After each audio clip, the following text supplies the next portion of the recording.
Bienvenidos a este espacio donde las historias que casi nadie contó por fin salen a la luz. Hoy vamos a adentrarnos en la vida de un hombre cuyo nombre pasó desapercibido durante décadas, pero cuya música marcó a generaciones enteras en México. Esta es la historia de Silvestre Mercado, un genio silencioso del bolero que decidió hablar cuando ya casi no le quedaba tiempo. Lo que confesó cambió para siempre la forma de entender muchas de las canciones que todos creímos conocer. Durante más de 40 años, Silvestre Mercado vivió en los márgenes del reconocimiento público. Su nombre aparecía, cuando mucho, en letras diminutas al final de algunos créditos, y en la mayoría de los casos ni siquiera eso. Sin embargo, su música estaba en todas partes. Sonaba en la radio nocturna, en las serenatas bajo balcones antiguos, en los discos que giraban lentamente en las salas de estar de millones de hogares mexicanos. Era una presencia constante y, al mismo tiempo, invisible. Silvestre no era un cantante famoso ni un compositor que buscara aplausos. Era un arquitecto del sonido, un hombre obsesionado con la armonía perfecta, con el arreglo que hacía temblar la voz del intérprete sin robarle protagonismo. Mientras otros soñaban con portadas, entrevistas y giras, él se conformaba con permanecer detrás, afinando emociones desde la sombra. Para muchos, eso lo hacía noble; para otros, simplemente era un hombre demasiado silencioso para sobrevivir en una industria voraz. Si este tipo de historias te interesa y quieres apoyar el canal, te agradezco que te suscribas y nos acompañes. Eso nos da la motivación para seguir rescatando voces olvidadas. Nacido en 1938 en la Ciudad de México, Silvestre creció en un entorno donde la música era parte del aire cotidiano. Las radios encendidas desde temprano, las serenatas improvisadas en los callejones, las voces que emergían de los discos de acetato marcaron su infancia sin que nadie lo notara del todo. Era un niño callado, más atento a los sonidos que a las palabras, más interesado en desarmar una radio vieja que en jugar en la calle. Sus padres, gente trabajadora y humilde, jamás imaginaron que ese silencio escondía una sensibilidad fuera de lo común. Antes de hablar con soltura, Silvestre ya afinaba melodías de oído. Antes de entender las reglas del mundo, entendía cómo una nota podía cambiar el ánimo de una habitación entera. A los 9 años tocaba un piano prestado, viejo y desafinado, pero suficiente para que su imaginación comenzara a construir universos sonoros. A los 14, los tríos del barrio ya le pedían ayuda para mejorar sus serenatas, sin saber que estaban frente a un talento excepcional. Su ingreso al Conservatorio Nacional de Música fue casi accidental. Una beca llegó después de que un profesor lo escuchara armonizar una melodía tradicional con una complejidad impropia de su edad. Allí, Silvestre aprendió técnica, teoría y disciplina, pero sobre todo descubrió algo que marcaría su destino. No quería ser el centro de atención, quería hacer brillar a otros. Tras sus compañeros soñaban con escenarios iluminados, él soñaba con el arreglo perfecto que sostuviera una voz sin opacarla. Para Silvestre, la fama no era un premio, sino una carga. Creía que el arte se distorsionaba cuando el ego ocupaba el primer plano. Esa filosofía, tan pura como peligrosa, definiría cada decisión que tomaría a partir de entonces. En los cafés y salones donde se reunían músicos jóvenes, Silvestre se volvió una figura confiable, el hombre que corregía un coro, que reescribía un puente musical, que encontraba la armonía exacta cuando una canción parecía no despegar. Nunca pedía crédito, nunca exigía reconocimiento, decía que lo importante era que la canción volara, no quien le daba alas. Con el paso de los años, su talento empezó a circular de boca en boca. Cantantes que más tarde serían leyendas comenzaron a buscarlo en privado, no para posar con él, sino para escuchar sus ideas. Silvestre aceptaba, ayudaba y se iba, sin contratos ruidosos, sin fotografías, sin entrevistas. Cada colaboración era una huella más en la historia musical del país. Pero una huella que no llevaba su nombre. En el plano personal, su vida era igual de discreta. Un amor temprano, intenso y breve dejó una marca profunda en él.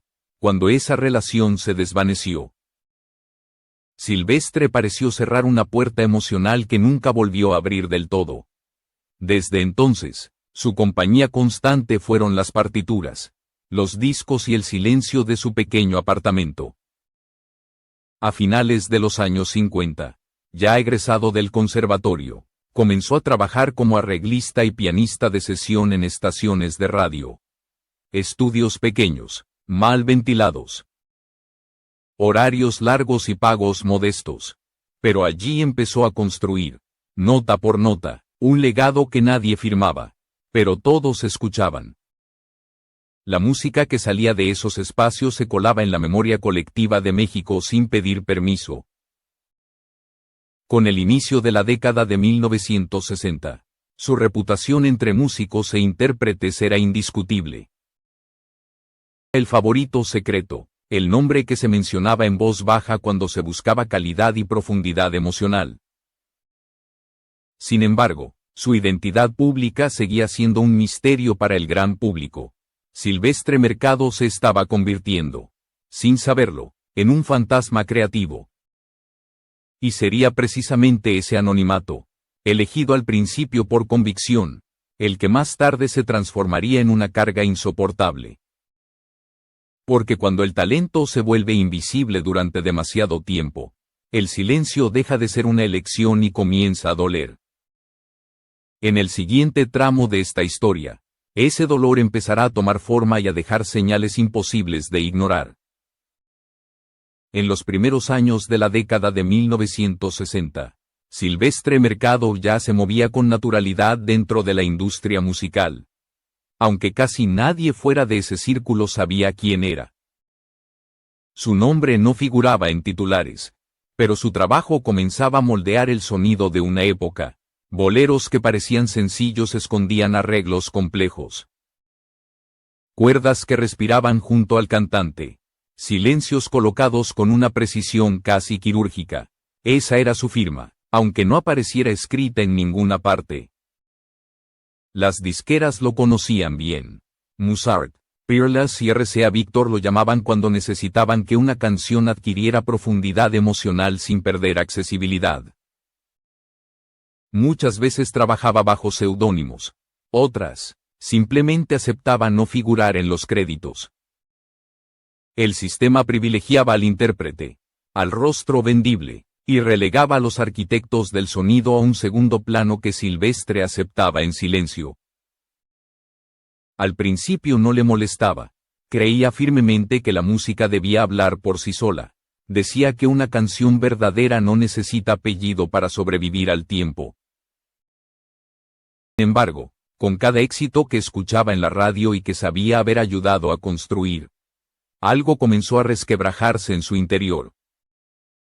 No era envidia, era una sensación más profunda, más incómoda, como si una parte de su vida se estuviera contando sin él. Entre los músicos circulaban historias. Se comentaba que Silvestre había sido la mente detrás de arreglos que hoy se consideran clásicos. Que ciertas introducciones, ciertos giros armónicos, no eran casualidad, sino resultado de noches enteras de trabajo anónimo. Él nunca confirmó ni desmintió nada. Su respuesta era siempre la misma. Una sonrisa leve y un cambio de tema. Uno de los momentos más simbólicos de su carrera llegó en 1968. La cantante Amparo Montes decidió grabar un álbum completamente orquestado y exigió que Silvestre se encargara de los arreglos. Por primera vez, su nombre apareció en la contraportada de un disco. No en letras grandes, no como protagonista, pero estaba allí. Para muchos fue un gesto pequeño. Para Silvestre, fue una grieta de luz en una vida construida a oscuras. El álbum fue un éxito. La crítica habló de una atmósfera elegante, melancólica, profundamente mexicana. Los elogios apuntaban a la voz, a las canciones, pero también Tímidamente, a los arreglos. De pronto, comenzaron a llegarle ofertas más formales. Direcciones musicales, giras, producción de estudio, incluso apariciones en vivo. Silvestre rechazó casi todo, no por desprecio, sino por fidelidad a su propia idea del arte. Decía que su lugar estaba entre los pentagramas, no bajo los reflectores. Aún así, su trabajo se volvió omnipresente durante los años 70. Artistas consagrados grababan canciones que llevaban su huella emocional, aunque su nombre siguiera ausente.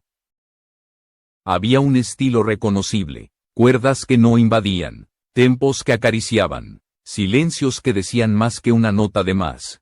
Quienes sabían escuchar identificaban su mano al instante. Pero el público general seguía ignorando quién estaba detrás de esas emociones. Y esa distancia comenzó a pesarle. En 1974 ocurrió algo que marcó un antes y un después.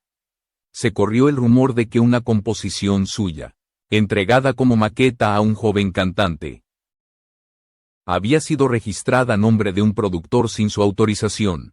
La canción se convirtió en un éxito. Silvestre lo supo, lo confirmó, y decidió callar.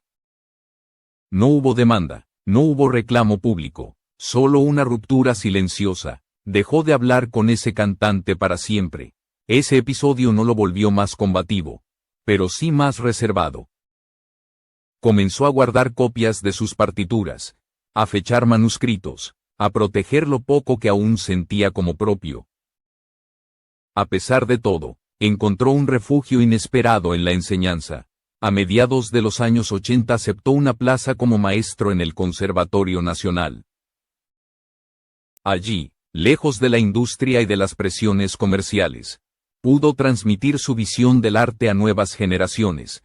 Sus alumnos lo recuerdan como un hombre exigente, pero profundamente humano. En su aula no solo se hablaba de armonía o dirección, se hablaba del precio de la coherencia, del valor del silencio, de lo que significa mantenerse fiel a uno mismo cuando el mundo parece recompensar lo contrario. Muchos lo consideraban un genio oculto. Él evitaba ese calificativo, decía que solo era alguien que había elegido mal cuando hablar. Mientras tanto, su vida personal seguía marcada por la soledad. Vivía de manera austera, casi invisible, asistiendo solo a los estrenos de los discos en los que había colaborado. Y aún así se quedaba al fondo, lejos de las cámaras. Era como si temiera a la luz. O quizás temía lo que esa luz pudiera revelar. Con el paso de los años, esa tensión interna fue acumulándose. El reconocimiento tardío no llegaba como esperaba. Y el silencio que durante décadas había sido su escudo comenzaba a transformarse en una carga difícil de sostener. Sin saberlo, Silvestre se acercaba lentamente al momento en que ya no podría callar más. Hacia finales de los años 80 y durante toda la década de los 90. La vida de Silvestre Mercado entró en una etapa de desgaste silencioso. Por fuera, seguía siendo el maestro respetado, el asesor ocasional, el músico al que aún se acudía cuando alguien necesitaba profundidad y elegancia. Por dentro, la sensación de haber sido borrado comenzaba a ocupar cada vez más espacio. No era rabia lo que lo consumía, sino una tristeza densa, persistente, difícil de explicar incluso para él mismo. La industria musical había cambiado. Lo inmediato, lo comercial y lo digital empezaban a imponerse. El cuidado artesanal del arreglo, la paciencia del trabajo minucioso, ya no eran prioridad. Silvestre, con su oído formado entre vinilos y radios antiguas, empezó a sentirse fuera de tiempo, no obsoleto, sino incómodo para un sistema que prefería la velocidad al detalle. Aún así, siguió colaborando de manera esporádica. Jóvenes músicos se acercaban a él buscando consejo, orientación, validación. Silvestre los ayudaba con generosidad, pero cada vez hablaba menos de sí mismo. Había aprendido que contar su historia no cambiaba nada, o eso creía. En 1993 recibió una noticia que lo quebró por completo. Teresa, la violinista que había sido su gran amor de juventud, había fallecido en Francia, aunque ella había construido una vida lejos de México. Silvestre nunca dejó de escribirle cartas que jamás envió. Al enterarse de su muerte, cerró el piano durante meses. La música, por primera vez, dejó de ser refugio. Ese golpe emocional marcó un antes y un después. Su salud comenzó a deteriorarse de forma visible. Hipertensión, insomnio crónico y episodios depresivos se volvieron parte de su rutina. Había días en los que no salía de casa, escribiendo partituras para obras que sabía que nadie interpretaría. Sus vecinos lo recuerdan como un hombre amable, pero profundamente solo, que hablaba con su gato como si fuera su único confidente. A finales de los 90, ocurrió otro episodio que terminó de erosionar lo poco que le quedaba de confianza en el sistema.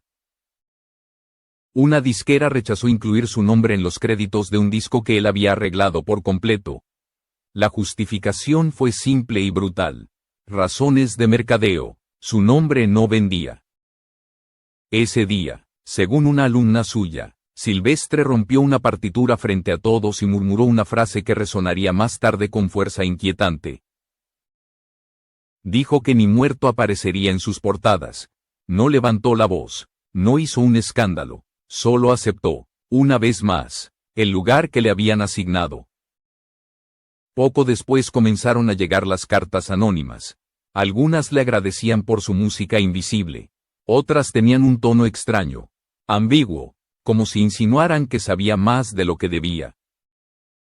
Silvestre no comentaba esto con casi nadie. En su diario escribió una frase breve y perturbadora: la música también tiene secretos.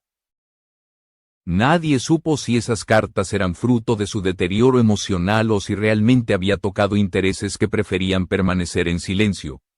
Lo cierto es que, a partir de entonces, comenzó a organizar su vida como quien se prepara para un final cercano. Ordenó partituras, selló sobres, escribió notas con instrucciones precisas. No hablaba de muerte, pero actuaba como si la sintiera cerca. En 1999 fue diagnosticado con una afección cardíaca que requería tratamiento constante. Se negó a internarse, dijo que ya había vivido suficiente. Sus allegados notaron un cambio inquietante. Estaba más lúcido que nunca, pero también más oscuro, más directo. A un antiguo colega, el único que aún lo visitaba con frecuencia, le confesó algo que nunca había dicho en voz alta. Le dijo que había cometido el error más grande de su vida al dar su alma sin exigir nombre. Por primera vez, reconocía que el olvido no había sido casual, sino una construcción. Y ese descubrimiento lo atormentaba. En enero del año 2001 escribió su última composición. No tenía título ni destinatario. Era un pentagrama lleno de silencios prolongados entre notas largas.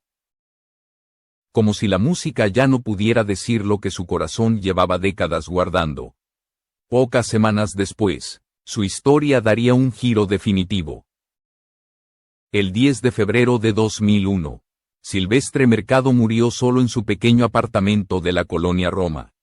No hubo testigos, no hubo despedidas, no hubo música sonando de fondo. Fue encontrado rodeado de discos viejos, partituras desordenadas y un sobresellado con tinta negra que descansaba cerca de su escritorio.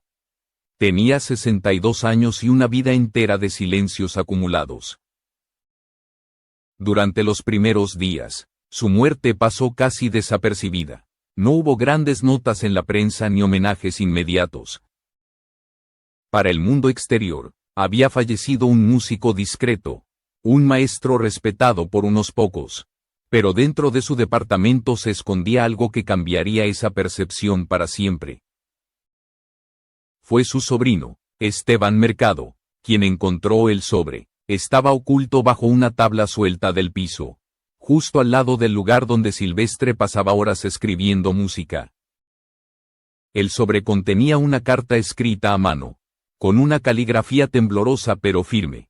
No era una denuncia legal ni una lista de canciones robadas. Era una confesión íntima. En esa carta, Silvestre hablaba del precio del silencio. Narraba cómo, a lo largo de los años, había cedido los derechos de varias de sus composiciones más queridas a cantantes que necesitaban un impulso para despegar. Lo hizo por amistad, por lealtad y, sobre todo, por ingenuidad. Creyó que el arte bastaría, que la música no necesitaba apellido para sobrevivir.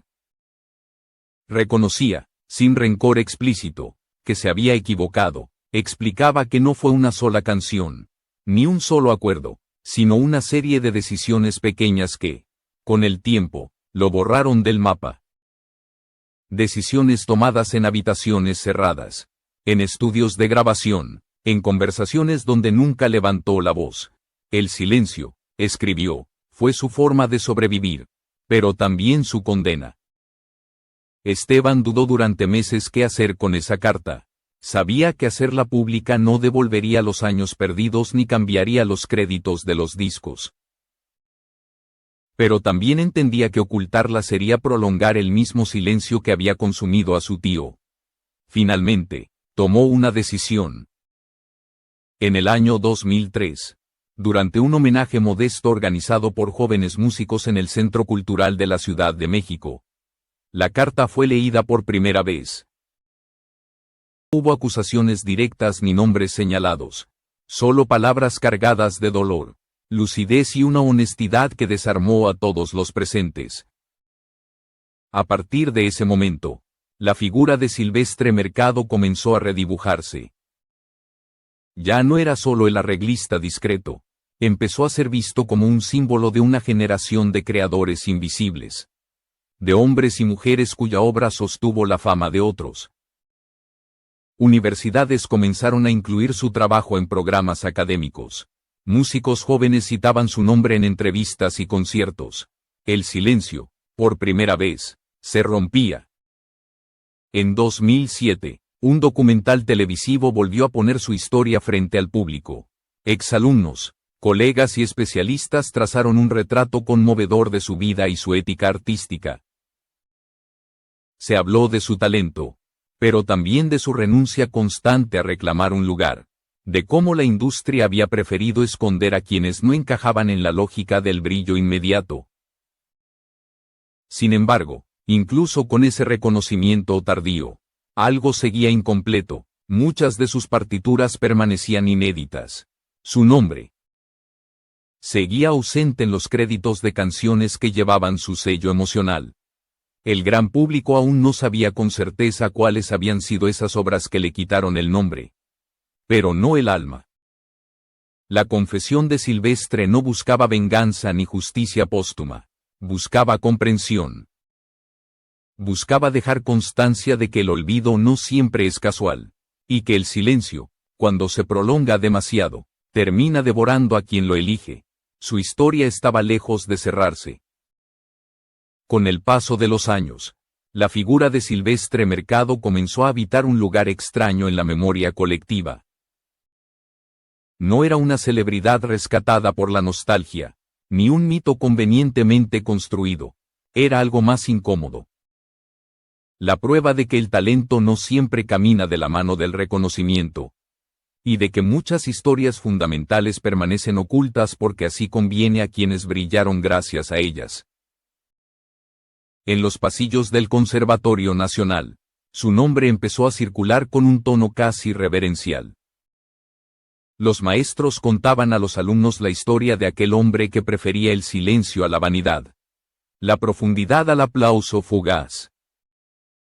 No como una advertencia amarga, sino como una lección. Ser fiel a uno mismo tiene un precio, y Silvestre lo pagó completo. Sus partituras, cuidadosamente conservadas por su sobrino, seguían esperando una publicación oficial. Algunas universidades intentaron impulsar ediciones comentadas. Pero el proceso avanzaba lentamente. La industria, que durante décadas lo había ignorado, no mostraba prisa por corregir el pasado. Reconocerlo plenamente implicaba aceptar que muchas glorias ajenas se sostuvieron sobre nombres borrados.